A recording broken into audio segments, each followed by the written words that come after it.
Welcome into another episode of Locked On Phillies. And in today's episode, we've got a very interesting insight from an MLB insider. Buster Olney, he thinks the Phillies are in for a big move. What could it be? Well, we'll talk about that on today's episode.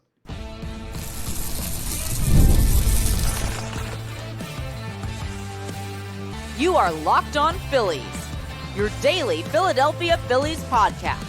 Part of the Locked On Podcast Network, your team every day.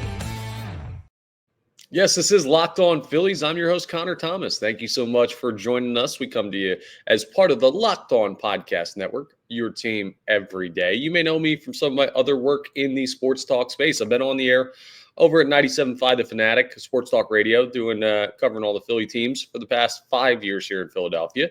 I've been a credentialed Philadelphia Phillies media member for 3 seasons, and this is my 3rd year as the host of Locked On Phillies. Please make sure you're rating and reviewing if you're consuming this in podcast form. If you're watching on YouTube or if you want to check us out on YouTube, I think it's a great way to consume Locked On Phillies, and you haven't yet hit that subscribe button to the channel, go ahead and do that. It gets you notifications when new episodes are posted. It's totally free. It's super easy to do. And it also really, really helps me out here on Locked On Phillies. So if you haven't done that and you enjoy the content, I would really appreciate it if you could do that. Today's episode is brought to you by FanDuel. You can keep this season going with a big return on FanDuel. New customers can place a $5 bet, and you'll get started with $150 in bonus bets if you win your first $5 bet. So visit FanDuel.com to get started. Now, we've been doing a lot of updates on, the evaluations, but also the rumors that are flying around. And then over the weekend, we had some actual breaking news for the Philadelphia Phillies when they made their tender or non-tender, however you want to look at it, agreements ahead of the arbitration process deadline. So we've gotten into a good amount of stuff. We know Austin Hayes no longer with the team. We know Garrett Stubbs back with the team, and we've evaluated some bullpen arms in between. But there's something that I definitely wanted to get into today because Buster Olney is a guy who is very connected around baseball. I think that goes without saying if you know Buster Olney or any of his work, and if you like baseball, you probably know Buster Olney. He's connected. And he had some very interesting things to say in a radio hit about the Philadelphia Phillies. So we're going to talk about that.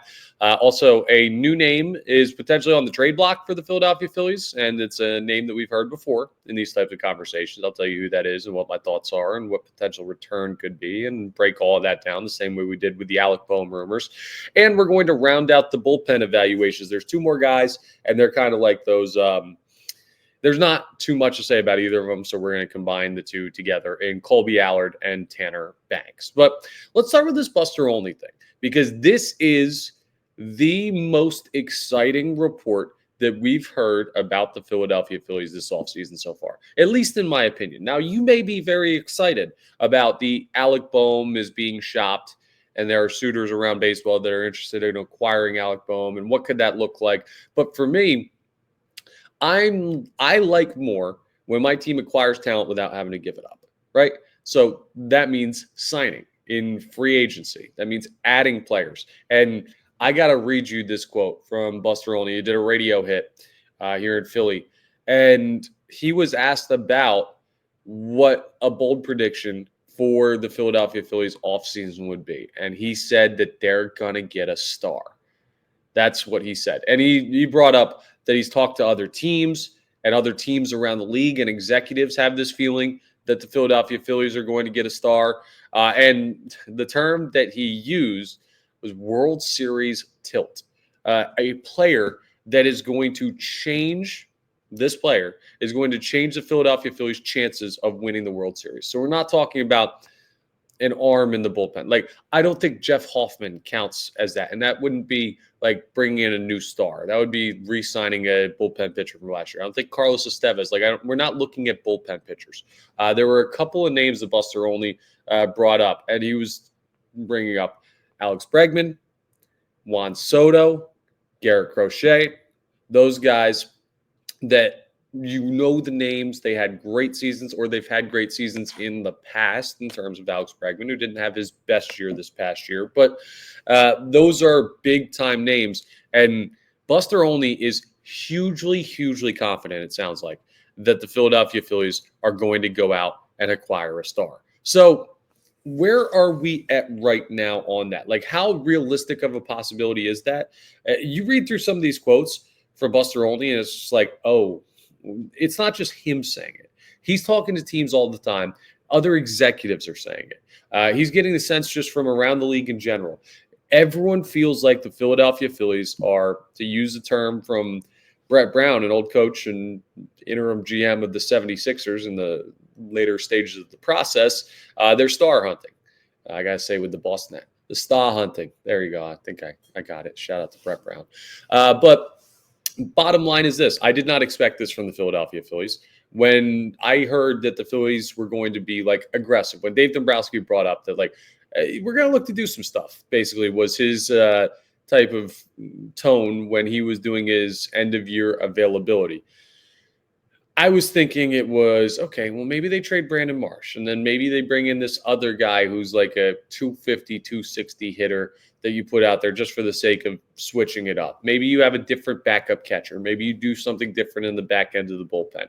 But these little like end of the roster changes and tweaks, I thought were going to be what they were going to do to change things around. And then John Middleton said, hey, I got no issue with payroll increasing again. I want to win. Okay, cool. Appreciate that, Mr. Owner. That's what you want to hear from the guy that's shelling out the paychecks for this team and this organization. So that's a good sign. But now you hear this from Buster Olney. And I don't know how any of those guys would not be on the table for the Philadelphia Phillies. I mean, you could go out and look to acquire. We talked about, let's look at Garrett Crochet first. We talked about how the Phillies could potentially need starting pitching more than it seems right now, with Ranger Suarez heading into the final year of a deal, and with no fifth starter truly, and Andrew Painter not ready for a full season's workload coming off that Tommy John surgery and having never pitched at the major league level before. You got some potential long-term holes in the rotation. Bringing in a guy to fill that this year, just making that rotation overpowered, could be a way for the Philadelphia Phillies to have a World Series tilt type of addition. So that holds water for sure. We broke that down a whole episode. You scroll down the feed a little bit and look for the one talking about starting pitching. I give my thoughts on why that could be a viable, not Crochet specifically, but adding a high-level starting pitcher.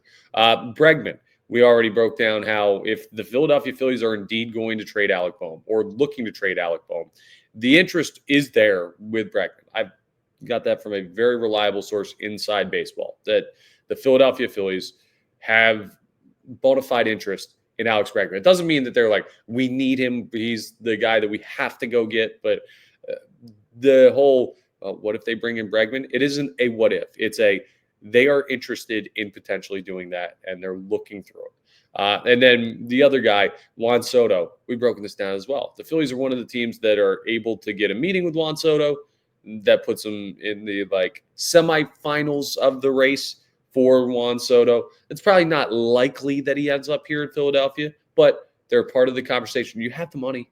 You could pay him. John Middleton does have the ability to go out there and say, hey, I'm going to just make this team superpowered. That's what the Dodgers have been doing. So not that you have to do that to win a World Series, but something to keep an eye on. Like, the Phillies are not out of the Juan Soto sweepstakes. You don't have to look at that and say, well, because it's a long shot, it's never going to happen. No, that's not what a long shot means. If it was impossible, I would tell you that. It's not impossible. But that is the longest shot of those three guys that I just listed there. But maybe there's somebody else. Like, remember, Alec Bohm is on the trade block right now. You could move him for someone like super valuable. I would look at Alec Bohm from the league's perspective as a star player. I would look at that. I don't know if he's a World Series tilt player, but I think part of that comes from his October reputation and not being able to be big time in the biggest moments. But the numbers, goodness, nearly 100 RBIs, back-to-back years. He's hit in the middle of one of the best lineups in baseball. He's a guy that was an all-star starter at third base this year. Now, defensively, he's become serviceable. Like, he's been really, really clutch in the early parts of seasons for the Philadelphia Phillies. It does tail off a little bit at the end. But the Alec Bohm's 2024 season reads like a star player's season. So if you move him, what are the limitations on what you could get back?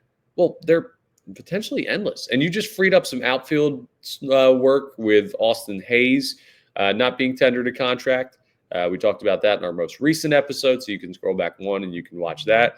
Yeah, let me go ahead and I don't know what you can get back for Alec Bohm. So let me just go ahead and say that I believe that you could get a star player return for Alec Bohm, or maybe for Alec Bohm and other pieces. But who else could the Phillies be looking to trade? Well, that's where this gets interesting, right? Because I believe Buster Olney's report, and it's awesome to hear that he's like, and it wasn't like, I think they could. It's like, I have a strong feeling they will, and so does the rest of baseball. Like, would be surprised if they didn't, was kind of the vibe that I got from these Buster Olney quotes about the Phillies potentially acquiring a star player. So that should make you feel really good and really excited if you're a Philadelphia Phillies fan, because that means this team is still all in on winning now, and they're willing to do something that shakes things up. Maybe not subtracting anybody. Maybe it's a signing, but they're willing to do something that's either a strong financial commitment or shifting around to the roster or whatever would make Buster Olney say a World Series tilt type of move where you're tipping the scales in your favor. And with how the World Series looks for the next couple of years with LA out there and the Yankees looking good, and I mean, who knows what the next hot team is going to pop up like the New York Mets were this year. You're going to have to do something significant to get to that World Series tilt. And that's a good spot for the Philadelphia Phillies to be. And again, you should be excited. We take this for granted how often the Phillies are in these type of conversations. Coming up next, we're going to talk about another player that you could potentially move that could help you add a star player like Buster Olney predicts. But is this really the year where you're going to get it done? Because this was a guy that was talked about last year. What's the future hold for Nick Castellanos? We'll discuss coming up as we continue Locked On Phillies. But let me tell you about Omaha Steaks first. Yeah, it's steak season, and nothing delivers comfort and joy quite like the unrivaled quality and taste of Omaha Steaks. This year, just skip the holiday hustle and the bustle and save 50% off site-wide during their cyber sale at omahasteaks.com. Why would you go out? You're not going to go out to a store and buy just a whole bunch of frozen meat and then bring it home and think you're getting a good deal and think that's going to be easy. No, you can just go right online to omahasteaks.com, plus get a $30 reward card when you shop early and score an extra $30 off with promo code MLB. They've got 5 generations of experience. So you know Omaha Steaks consistently delivers the world's best steak experience, and their gifting experts have made it easy to deliver. Can't talk today.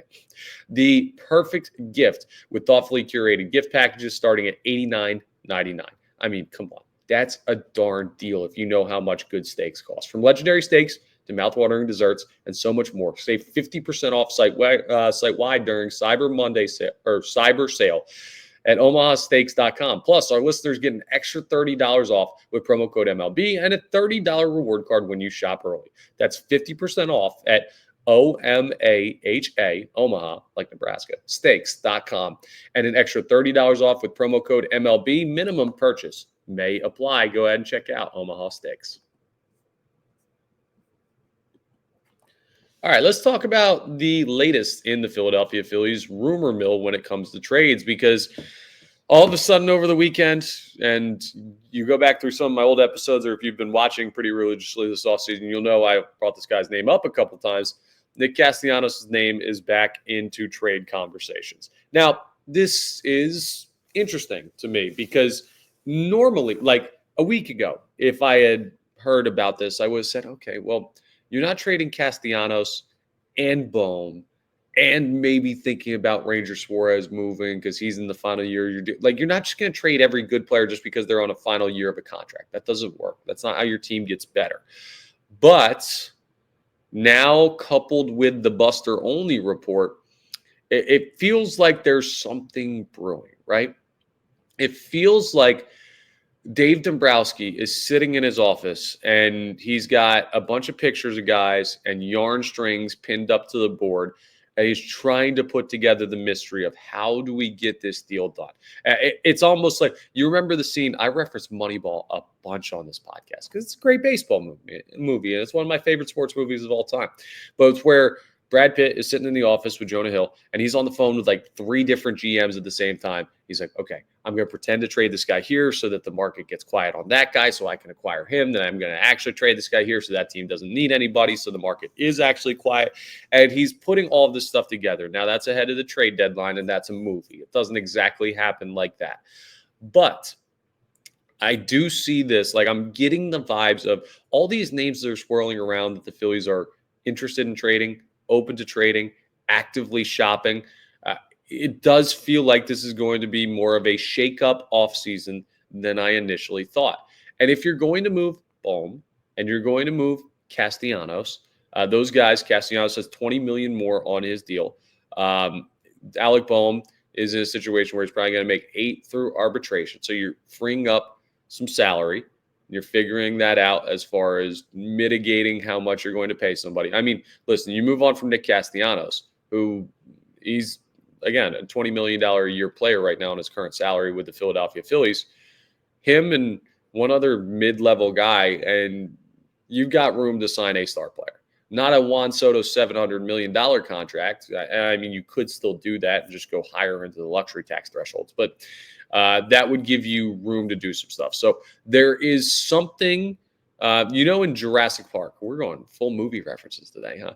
You know how in Jurassic Park, you could see the water start to shake when the T-Rex first walks up? That might be a dated reference for some people, but you can hear something like loud shaking in the distance. They look down at the glass of water on the table and they could see it shaking. So you know something big's coming.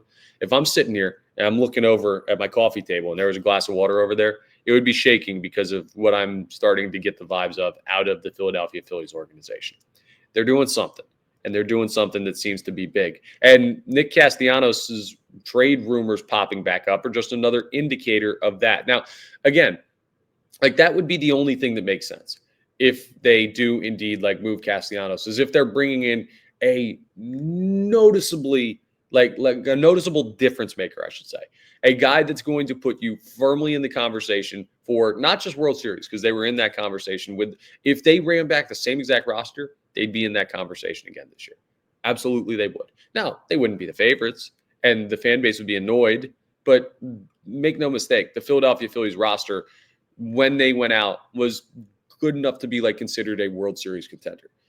But now they're wanting to change things up and everything like that. So there's no doubt that if they move Castellanos and they move Bohm, they're getting someone back that's going to be like, oh my goodness, I didn't know that guy was available. How in the world did they get that guy? Oh, their chances look significantly better with this guy. So keep an eye on that. That's kind of what the most important thing about the Nick Castellanos trade rumors are, is because if you're moving Bohm, that's already an all-star caliber player that you're saying, yeah, we're not really good with keeping him. And part of that is attitude stuff, but part of that is also performance in the postseason, late into the season. If you're going to move Nick Castellanos, you're saying, well, we have a guy that just played 162 games for us and was probably the MVP of our team for showing up when it matters most, especially when our team was in a really, really bad stretch late in the season. Oh, by the way, nasty in the postseason and has been multiple times, right? He basically was the catalyst for winning, him and Bryce Harper, the NLDS last year against the Atlanta Braves. And this year he was your best player in that series against the New York Mets. So if you're going to move both of those guys, something better happen. Now, Castellanos, let's say you aren't going to go get like a superstar player from the combination of those trades and the pieces you get. I don't see the Phillies like, I don't know, let's say they move Alec Bohm for a star player, or let's say they move Alec Bohm and then they sign Alex Bregman, and that's kind of what Buster Olney's talking about. I don't see them then also moving on from Nick Castellanos to do what? To have who play right field? Like, is Justin Crawford ready? I don't think so. That doesn't seem likely for them to call him up and give him a spot in the outfield. You're too young, too unproven. That doesn't seem like the right strategy for a World Series contender. Are you signing someone? You could, but you just had to add salary to get Alex Bregman, because remember, he's a free agent. You can't trade for him. So you trade Bohm, then you got to sign Bregman. You're going up in payroll there. Do you trade Castellanos to make room for that? Bregman doesn't feel like a good enough player for you to give up 2 potential all-star caliber guys for him to play third base. Like, I don't know. And you just removed Austin Hayes, so it's not like you could have Hayes, Marsh, Rojas, and have some guys that you had last year on this team that were capable of starting or quasi-capable of starting. It just doesn't make sense to do all of this if you're not getting a huge return as far as a player that everyone's going to go, this is a difference maker. So the Nick Castellanos trade rumors, base level, like the first thing you hear it is, yeah, I mean, I saw this coming. I brought it up a couple of times. The more money you get off his contract, the more the Phillies are going to look to change it, because frankly, as good as Nick Castellanos is, he's streaky. And as streaky as he is, he's tough to have as a guy. Like, you don't want the strikeouts. You need more contact in this lineup surrounding power hitters. It's no knock on Nick Castellanos. It's that some people don't believe he fits the philosophy of this team, or not. He fits the philosophy of this team too well, and it's too much of the same. It's too many similar players. Like, you could have, think about basketball. You could have some great centers, but if you have 5 of them on the same team, you can't have all 5 of them. So that's kind of where I put the Nick Castellanos trade rumors for the Philadelphia Phillies. So I've seen that floated around. That's my sense on it. We'll see if the Phillies have more luck this year than they did last year trying to move him, because last year nobody wanted the contract. But a year less of salary based on what they had to offer last year was something that it was a sticking point. We'll see if that does grease the wheels of a potential Nick Castellanos trade. Something's happening, though, folks. So keep your eyes peeled, and I'm going to continue to kind of ask around and see what some possible options for the Philadelphia Phillies are. But we're going to round this out with a little look into the bullpen. We're going to finish out our bullpen evaluations, and then we can get to some depth pieces on the roster as we continue to break down 2024 season evaluations. So we'll get into that coming up next as we wrap up today's episode of Locked On Phillies. But let's talk about FanDuel first, because FanDuel is absolutely awesome, and you need to be ready to tackle the NFL action with FanDuel, America's #1 sportsbook. You know them, because right now, new customers, well, you can bet $5 and get $150 in bonus bets if you win. So what do? Well, download the app, and you're going to go ahead and take $5 and put it on, I don't know, the biggest money line favorite you can find, or an alternate spread, or whatever you're going to be able to do to give you the best odds of winning. You don't need to worry about the return on that bet, because you get it right, you get $150 in bonus bets. The FanDuel Sportsbook app gives you everything you need to place live bets on the NFL all in one place. So maybe you see a team that's like up 40. Maybe you place that first $5 bet as a live bet. But whenever you get a hunch in the middle of the game, whatever it is, you can check out the latest stats, view live play-by-play, and so much more on the same page where you place your bets. Just visit FanDuel.com to join today. Again, you'll get started with $150 in bonus bets if you win your first $5 bet. That's FanDuel.com. Never waste a hunch, and make every moment more with FanDuel, an official sportsbook partner of the NFL. All right, so we've covered the potential trade rumors and star acquisitions and all of the sexy stuff, but we need to continue to lock down our evaluations of players from the 2024 roster. And of the NLDS roster and the guys that are still here, we obviously didn't do Austin Hayes yet, but he's no longer with the team. There are only 2 guys remaining, a couple of bullpen pitchers, and these will be short because one of the guys is not all that good, and one of the guys is not all that big of a sample size for us to evaluate. Kolby, Allard, and Tanner Banks are going to be the last 2 guys that we look at when it comes to their 2024 seasons and what they were able to accomplish with the Philadelphia Phillies. And I'm just going to put them together because, frankly, I don't know. There wasn't really that much that we were looking at with these guys to evaluate. Like, Kolby Allard was okay this year. He only pitched in 7 games. He had a 5 ERA. You weren't expecting much for him. I don't think he has much of a future with this team. I think he was like pitching in that Premier 12 international tournament that was just going on. If you hadn't seen that, there was the International Baseball Tournament. It's like the World Baseball Classic light. Like, none of the big time players go, but clearly if Kolby Allard was pitching on that team, I think he was there in that tournament for the United States of America.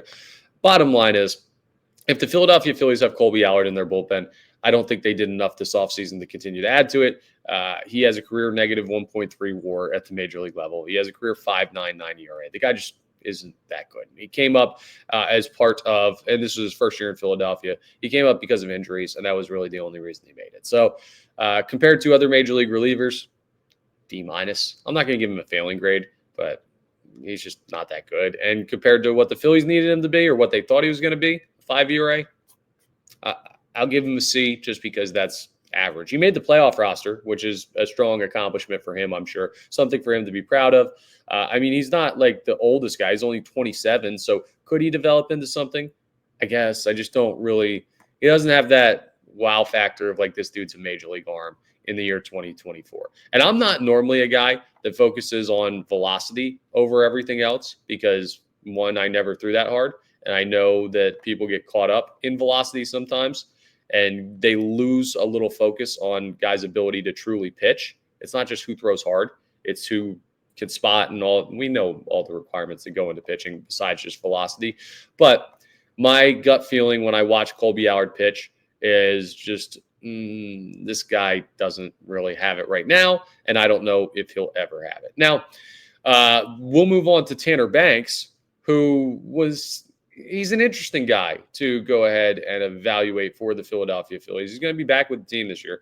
They acquired him at the trade deadline, and they've got him under control, right? So you're going to be able to keep Tanner Banks, and you have a guy that is a lefty specialist, but the overall numbers don't look all that great, right? Here in Philly, he was actually pretty serviceable, a 3.7 ERA after being acquired at the trade deadline. Before the trade deadline in Chicago this past year, 4.13 ERA. So his total numbers from 2024 were a 3.98 ERA in 63 games. He threw 72 in the third innings. That's a lot. I mean, listen, you might say, well, Tanner Banks, we didn't see that much of him. He threw 24 in the third innings for the Phillies. He was kind of that lefty workhorse guy that you brought in to be a specialist in lower leverage situations. He only gave up 1 home run in this time with the Philadelphia Phillies, only 6 all year, which is pretty solid. I mean, 25 walks in 72 in the third innings. You'd like to see him get that one down. And the strikeouts, well, he had 78. So he has some strikeout stuff, but he just doesn't really throw that hard. So he's more of like that crafty lefty on lefty specialist, which is fine. Like that guy can be valuable in a bullpen.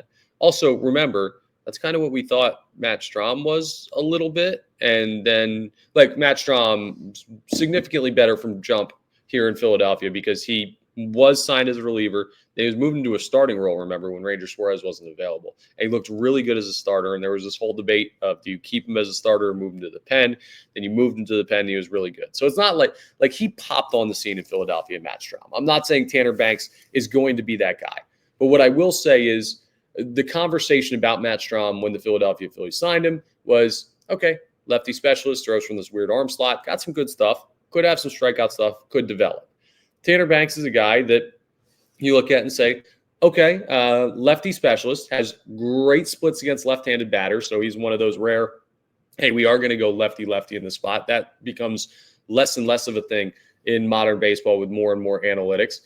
He's 33, so he's not exactly a spring chicken. So I don't expect him to really develop the same way that Strahm and Hoffman did. But, hey, maybe you could find something and turn him into, I don't know.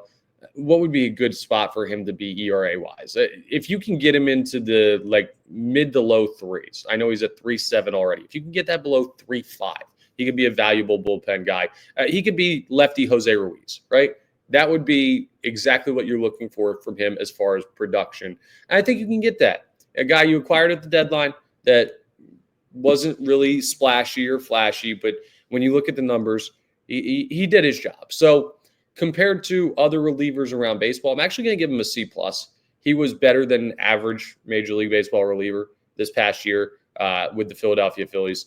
He wasn't exceptional. There wasn't anything sexy about Tanner Banks. My apologies to him if that hurts his feelings at all there. But he was a guy that did what he was supposed to do, but didn't do anything really above it, which means compared to other relievers, I'll give him a C+, but compared to his expectations, I'm just going to give him a C, flat out average, the same thing that I gave Kolby Allard. These were just kind of guys that gave you what you expected, nothing more, nothing less, and you didn't really expect that much from them to begin with. So they're some of the forgotten names of the NLDS roster, but guys that, who knows? Take a shot in the dark with these guys going forward and see if they can become something for this team in their roles that they could potentially have in 2024. Definitely a much higher ceiling for Tanner Banks than there is for Kolby Allard.